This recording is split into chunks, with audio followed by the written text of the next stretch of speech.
Hi, welcome to Let's Get Social, where online connections turn into live conversations. We're coming to you live from the Greater New Haven Chamber of Commerce 2010 Expo. I'm sitting with Tom Ficklin of the FICKLIN Media Group, and I'm really excited to sit down with him because you're quite an accomplished guy. Good to see you. Thank you for sitting here with me. I see you online and you're very prolific, and I want to start with, on your business card, you have lifetime impressions, global impact. Let's tell people about that, because that obviously has great meaning to you. It has great meaning to me, and it enables me to kind of express to people that your individual destiny is still related to everybody on the planet today and into the future, even after you pass away, that we're all history makers. This new media kind of allows us to understand that you are in fact making history, negative, positively. That'll be judged by historians, but you got to see yourself as being not just a citizen or a nation-state player or a taxpayer, but you really are a history maker. If you're a mother or a father, you're a history maker in terms of the impact of your children. If you're at school, you're a history maker in terms of even your teacher being a success. So it's into role reversal. It's in for us to understand our interconnectivity and our impact on one another, regardless of your age, class, race, sex. That's irrelevant. This is one world right now. If we don't, and the world is burning. In fact, we all are kind of like firefighters. We don't understand that this world is on fire, and we all have to put it out some way or the other. We're all going to go down the tubes. It's that much of a crisis. Yeah, that's very well said, I must say. It's such a simple concept to understand, and yet times in the world so fast and so spinning kind of out of control. And I think if people really understand just how simple what it is you're saying is, you know, we really are born to leave that special imprint. There only will be one Tom Ficklin. That's it. And it's important that you imprint upon the world what your potential is, what your fulfillment, what you can attain, and really leave the world change and create that ripple. That's true. I mean, we all know about the DNA and your own individual imprint. Right. So it's going to happen anyway. So maximize that consciousness, maximize that awareness. And even in terms of impact, yeah, we may not be able to stop the bullets as we speak right now from flying in Afghanistan, but we might be able to create a little piece at our home or in our church, or as we leave this event, or even during this event when people start having fun at the So it's at the happy about hour. Building bridges that cross the divides, that hold us between. It's building. It's a gap between us. It's closing those gaps and understand that this is literally one destiny, and this is beyond whether you're a Democrat, or Republican, or a teabagger, or a coffee drinker. It's not about the labels. It's not about the labels. It's beyond that. It's to our integral core. This is a key mission on the planet right now. Yes.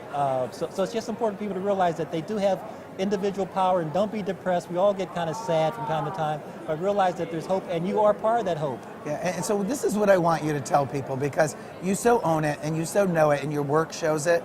I want you to tell people watching this segment two or three very simple things they can do to begin to get to that core. All the wisdom texts talk about taking the deep breath. It sounds commonplace, but I just had my blood pressure taken, and a lady told me to take the deep breath. So if you read wisdom texts, be it yoga or Christianity or Buddha or Islam, people talk about the power of the breath. So just the conscious thing of taking a deep breath, because you realize that first of all, that might be your last breath, and just to be aware that, you know what, it wasn't my last breath. I have another breath to take. So it's that slowing down and pausing that you have. It's this body, whatever you want to call yourself, body, mind, spirit, whatever you want to define yourself as, right. Taking a deep breath, the physical act of inhaling and exhaling, We're doing it right now while we're talking about it, and it feels really good. It just feels good. And how does that feeling manifest itself and continue?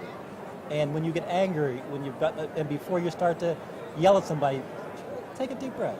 And I'm not a guru master or a yoga master, but this word, the prana, breath, has just stayed in our cultural linguistic vocabulary. It's once again back to the simplicity. It's something that's so precious to our being, our life. It's a vital part of our life, and yet we leave it somewhat untouched, undiscovered. We forget. So what's another one? We got the deep breath.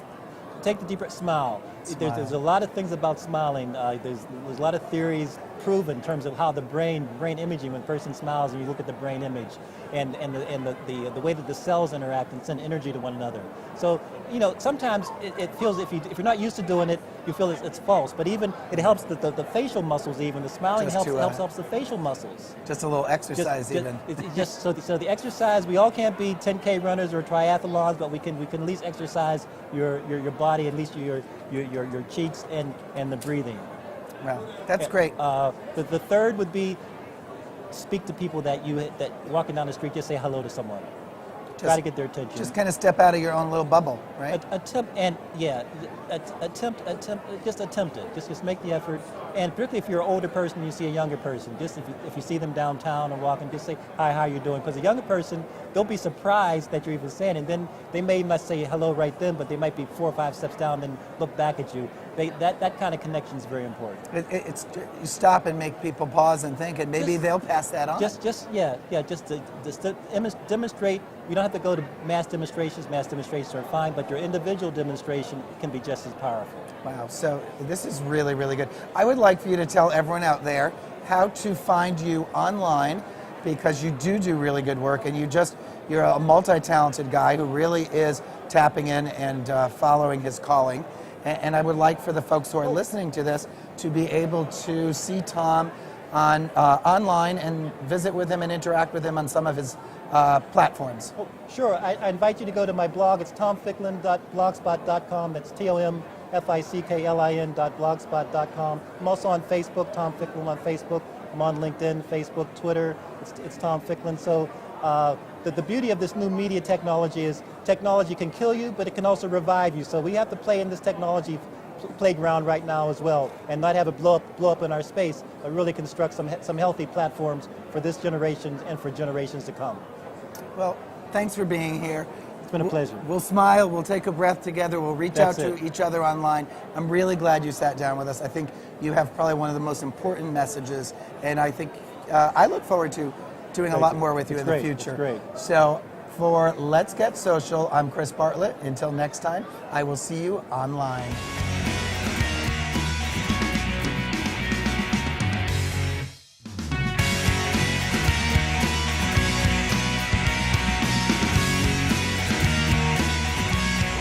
Hi, welcome to Let's Get Social, where online connections turn into live conversations. I'm your host, Chris Bartlett. I'm coming to you live from the 2011 Greater New Haven Chamber of Commerce, and I'm sitting down with the one, the only, one of my favorite online people, and even greater people live, Tom Ficklin of FICKLIN Media. Tom. Chris, good to see you. I know, you too. You said that exactly the way I paid you to say it. I appreciate it. Great, well, checks in the mail kind of thing? Check is in the mail. Okay, great.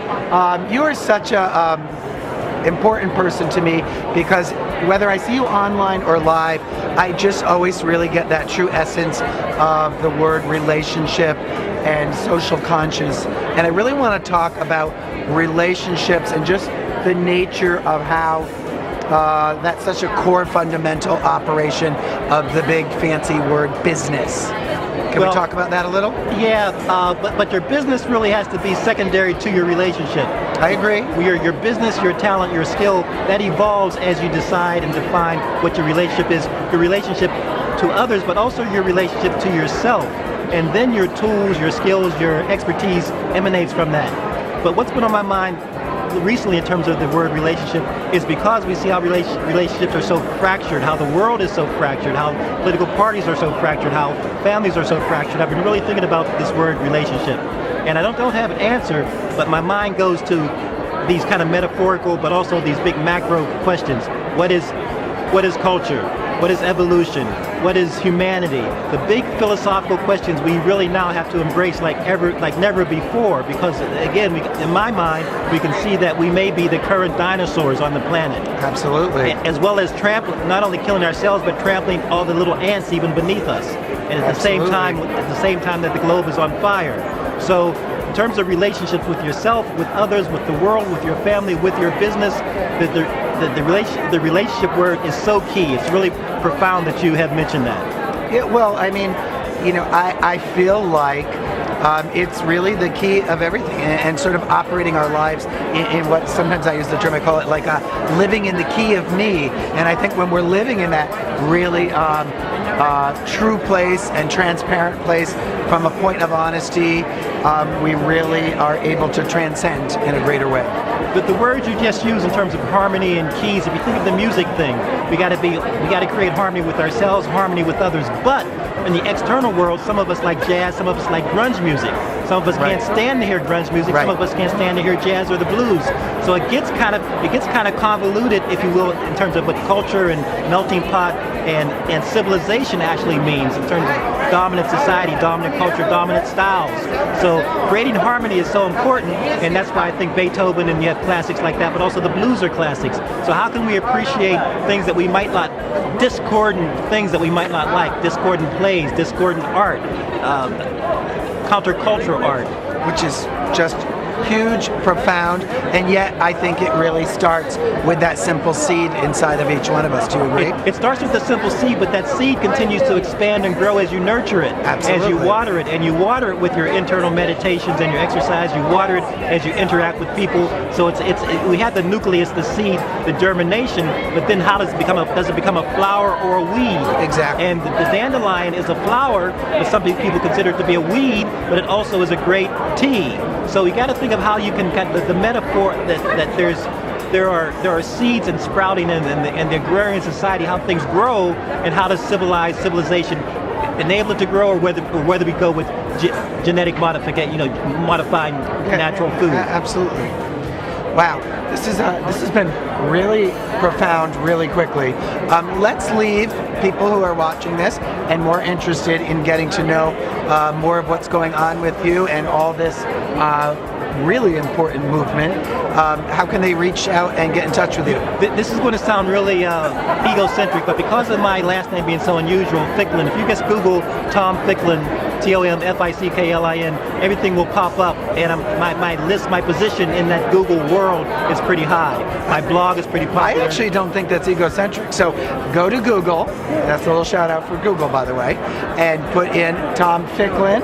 As you said, he is the one, maybe the only. We know that for sure as a human being.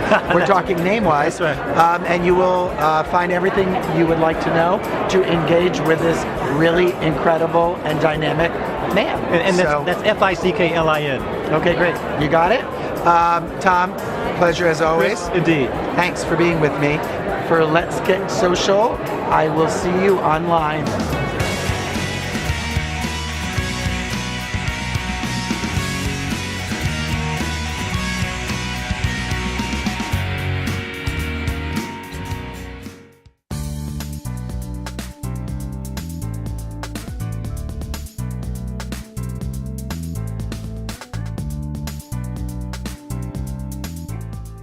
At the last session at Mitchell, Matthew Nimerson came, and Matthew shared a really historical anecdote when his family attempted to move to Woodbridge.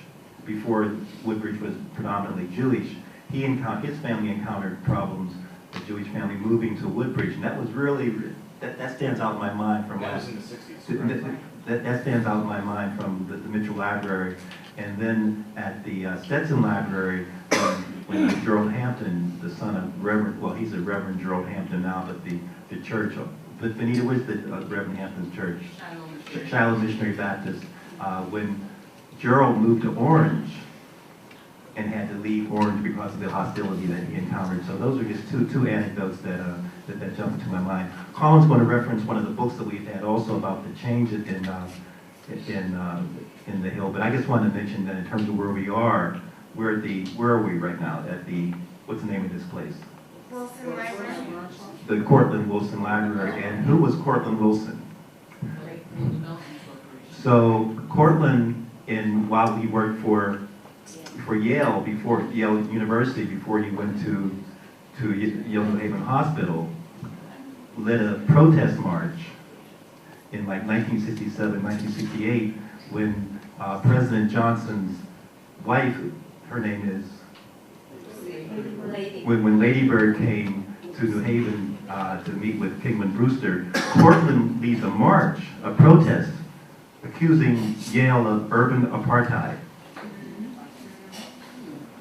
Do we remember 7 weeks ago, and Cortland was also head of the NAACP here in New Haven. So the current president of the NAACP has a press conference about 8 weeks ago, and what was the title of his press conference? Urban Apartheid. So it's just these conversations are sometimes repetitive or boring, but on the other hand, I think they just can keep us stimulated about what is our future in fact look like. And then Portland went on to obviously be instrumental in the Hill Development Corporation, its leadership, its establishment. And the Hill Development Corporation, as we know, is not vibrant today as it once was.